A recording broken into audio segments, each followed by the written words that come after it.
Hello,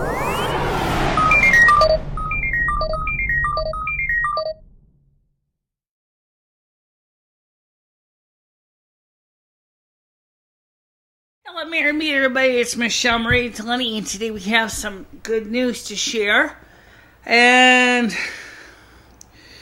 obviously, since I'm in the studio, you can assume that some of the good news is it's not too hot outside right now today. And it isn't. It's actually pretty mild at this point.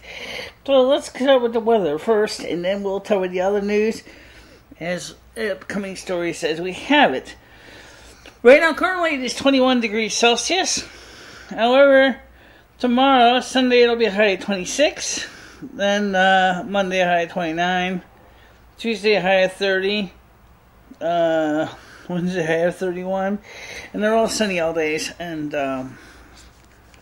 so, yeah, sorry about that. This is about the last day for a while.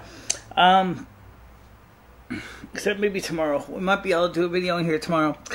And I'm working with a person. I would call her a patron because even though she's not didn't sign up on Patreon, she did subscribe to my channel, and she's trying to get started.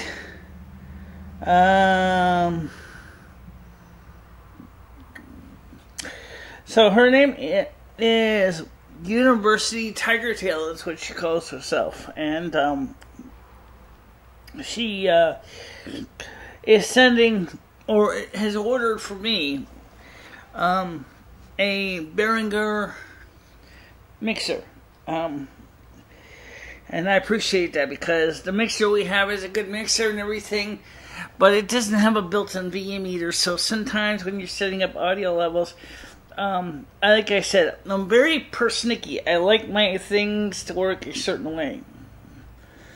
Let's see.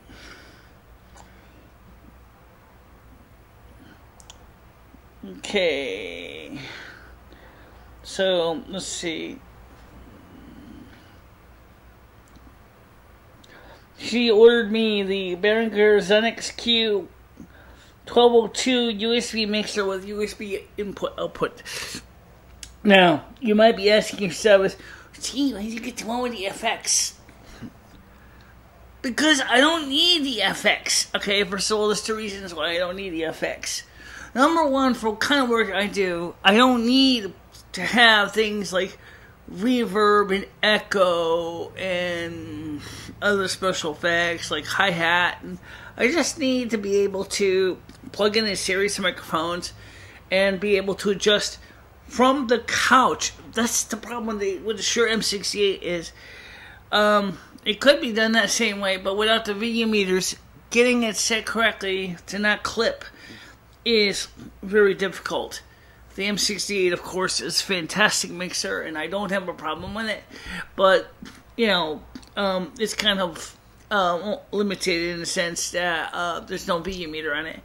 As I said, it's kind of like, it's good for, like, additional inputs for the microphone. So, like, this 1202 comes with 4 or 6 microphone inputs, and then it has the rest of it is things like line level inputs. So that would be great to replace the SSM 1250 that blew up. And that's the other reason. We need a new mixer for all the audio gear. I mean, come on, I have a turntable. I have MP3 player on my phone. I have everything else, and sometimes I want to be able to mix them all together. And so I want to. I gave her thank you for her donation, and in exchange, I've been helping her out too because she's trying to get started with video. And one of the things she asked me about was Chromakey. So I figured, since I don't have a green screen behind me, my wall's pink, and so is my skin, unfortunately.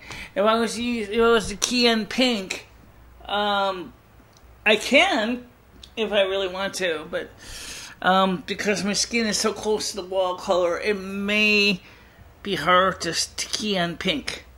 But you can. I'd love to see you try. Oh, that's easy. Okay, under Final Cut Express. If you're using other programs such as iMovie. I know 9 has a feature for Chromakey built in, but it's not adjustable. You cannot set the settings the way you like them. Okay?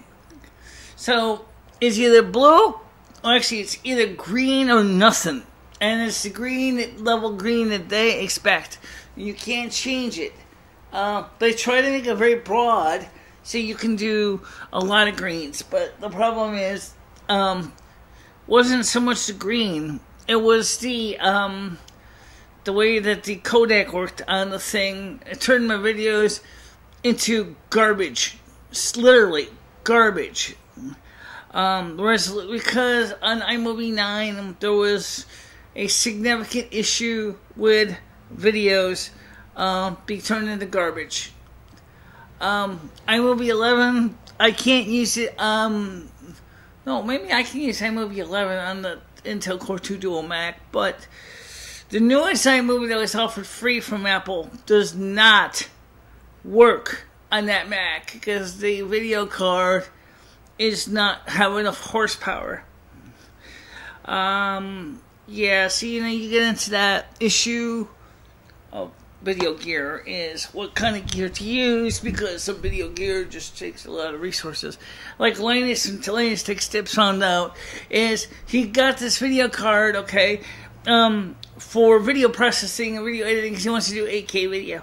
It costed him over $7,000 to allow him to edit 8K video in fairly reasonable frame rate.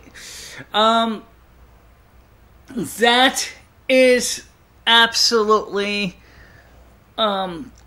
disgusting. I mean, to think that you're telling a person that they need to have an 8K video card that, well, he wants to do 8K video. But here's the one thing, Linus. There's very few people who are going to be watching 8K video. It's great that you want to put 8K video out, but YouTube is not going to be showing video in 8K. They're barely getting the 4K out now. If you're going to go 8K, that's great, but most of us are probably not going to go there. I still shoot in what you call it? Oh, what I call it? Mm-hmm. I still shoot in 480p. Oh, well, yeah, in 480i, right? Actually, I shoot in, I shoot in 576i, actually, but for YouTube, it's kind of gets butchered into 480p. Sorry. I know that some of you probably did not realize that I shoot in 576i. I use PAL. That's my format I use here. It's the format I use because I like the picture quality. I like the resolution. I like overall. It's good. But the minute I put the video up on YouTube, it does things to the video that's not so complimentary. So what looks great on my screen when it's done rendering, when it goes to YouTube, it's unfortunately is squished and decompressed and recompressed, and it's just the nature of the way it's done, because there's, YouTube only has so much space on their hard drives for all these people, and that's the truth with anybody. I don't have any qualms about that, but I would say right now, if you really want to prevent your picture from being turned into chop suey, I did this as a test. I upscaled this video, not this video, but another video. I upscaled the PAL video to 720p to keep the 576. And you have letterbox top, bottom size, all over. And, but it worked. That was the key. Okay? But the file was humongous. Jeez. I didn't even need a file that huge. But there you go. That was one way to keep the video from being cropped to crap. Which I talked about that in another video. When certain video processing will crop the hell out of it. So I got some comments, and I want to try to respond to these comments today because I figured I might as well, right? So we'll start with the first one from the very latest and then go a few back, okay? So these are published comments. Okay. Some of these I did respond to. Okay. Chris says, what color should a person with black hair and tan skin wear in front of a green screen? Nice huge green screen, just haven't been seen anyone using one properly without their clothes and hair looking weird. Thanks for answering my question. I'm going to answer that question on the video too at the same time. If you look at some of my videos I've done for the cable channel, Welcome to My World, you saw me in the golf background. You saw the video with Lumi on her channel when we were talking about the Victorian era. That was green screened. Okay? And when you see it looks pretty good. And the reason is because we chose to use very simple colors on our clothes. Since we're doing green, there's also blue, there's also red screen. You can also do black screening, white screening, pink screening. Yeah, okay, sure. Let's do this. Let's key this wall as a pink screen. Why not? It's already here, right? Of course, you can see in my I love you teddy bear is gonna turn. Maybe not, because she's kind of. See, this little teddy bear, she'll turn partially like a Cheshire Cat invisible. In other words, if the keying is just wrong enough, your colors are going to look like really weird, like you said. And that's because you got to key it right. So let's do that right now. So, key this. Okay. And my couch is kind of a beige green. Let's key it back to normal. The snapping the fingers is just kind of like a clapboard for me to know when to change modes and when to edit those, set the modes for this particular part of the picture. So the green screen process, and you look at the weather guys, or the men and women, weather forecasters, they're usually wearing, because they try to look nice, but they're usually wearing a black suit, maybe they're wearing a black tie, maybe a white shirt underneath, or the women might be wearing a nice simple blouse color, a black or dark blue skirt. And the reason is because they want to keep the Chromakey color, which usually is like a brilliant, unbelievable green, separate from the clothes. Let me get another piece of green screen. Now, I do got a small piece of something that I use for green screening once in a while. I think I still have it up here. Yeah, I sure do. That's not it. Okay, well, I'm going to use it anyway. Yes, it is. Okay. I bought this at Walmart originally for a green screen. And it's not green. It's not pure green. It's good enough though, okay? So what I'm going to do is let's key on this. And I know it's wrinkly. Sorry, I didn't iron it. I don't have an iron, that's why. But anyway, if you key on this green, you can make it look like I'm using it almost like holding up a sheet projecting on the wall. Okay, so that's what we're gonna do. So I'm gonna hold this up. 1, 2, see? Anyways, I did that on purpose. I couldn't snap my fingers, so I figured. So let it fall down, and that way you can see how it works. So the green screening is a very powerful technique. It's called Chromakey. And Chromakey can be any color. There's also Lumikey. Many times nowadays, modern video processing does both. In other words, it combines both together to give more specific colors, details to So, okay, so what I'm going to do is, because I use Final Cut Express version 4, I can key on this green material, I can key on this couch, and I'm going to key on the wall. That way you can see Chromakey in all three, and I'm still wearing the same clothes. So we'll see how that works with this video. So I guess this is going to be a technical video. Okay. Talking about video here, vlog 07072017. I honestly have no idea what to buy. She says this video is really in focus and more clear color. Evident, I like it. Well, as I explained to her, the camera, my iPhone did the focus in the exposure. I didn't. This camera I'm using here, I'm controlling. Oh, that'll be another video we can talk about. This camera right now is set to manual white balance, but this camera has an automatic white balance that you sometimes see me use. Because for a while I was shooting, because when it's really hot when I came in here, I didn't want to turn these lights on. Right now the color balance I'm using is a color balance except for this camera for this lights.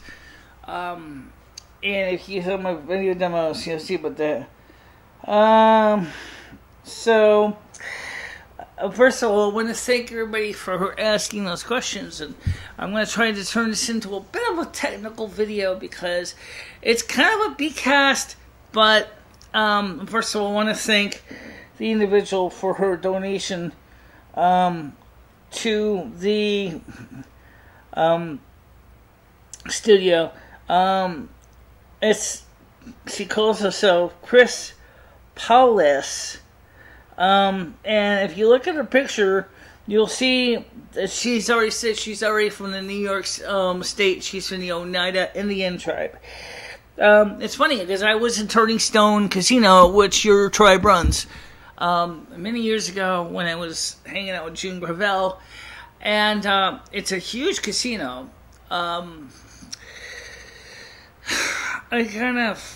That's a story. I won't go into that right now. Except to say this. I had a good time. But June, unfortunately, kind of underestimated the price of tolls getting back home on the New York Parkway. So she kind of ended up giving the New York Department of Transportation sort of an IOU so we can get out into Connecticut. So when she was so tired, and because we got home so late, she laid on my chest. She pulled over on the side of the road and she slept for a few hours on my chest. And then of course, we eventually finished the journey home. It was a pretty fun trip. I was hoping to go back again, but I never did. So I had a Turning Stone machine card, and unfortunately, when someone stole my first wallet, the card is gone. So that was my only souvenir I had from Turning Stone. That, I guess you can call it a souvenir. It actually still had a few coins on it. That's just too bad I don't have it anymore. Alright, so I want to see how this looks too. Let me just say this much about Chromakey. It's not perfect. The light has to be perfect. The color, the wall has to be perfect. There's got to be totally smooth illumination. When you're actually using Final Cut Express, you can fine-tune those colors. But if you're going to do Chromakey with other colors, it's harder to do. But for this test, I'm going to try to see if we can key on this wall and key on this couch and see if we can get a good key and see how this works. But for now, I will see you guys later. Oh yeah, let me give you one more thing before I forget. Since we're talking about audio-video equipment. My audio, I've discovered something very, I think a lot of people have besides me, is that Chinesium cables suck them. Seriously. I had some RCA cables that are made in China, right? And they were nice looking cables and everything. And Dory accidentally tripped over the cable, and she actually broke the center conductor in the wire, and the wire was like totally useless. So I had to replace it. So I replaced it with RG6 and BNC plugs with RCA adapters on the end. So, but one of the things that I'm going to have to do eventually is get some wire raceway, and put the cables in that raceway, because it is a real hazard when you're starting to work with as many wires as I do. It's really a hazard to have all those cables on here, but that's what happens and stuff. So if you want to make good quality cables, get some RG59 or RG6. You need to get the squeeze on RCA plugs, or get the standard crimp on BNC plugs with RCA adapters, because they will give you a much better service, and they work longer, and they will do a better job. And this may sound stupid, but it really does work. I mean that from personal experience. Alright, so I hope that today's conversation was a little less boring for you, and maybe today's conversation may be a little more useful to you. So if you have any questions, comments, concerns, kudos, gripes, suggestions, whatever, don't be afraid to ask me, okay? I will do my best to answer your questions in a timely manner. Alright, bye-bye.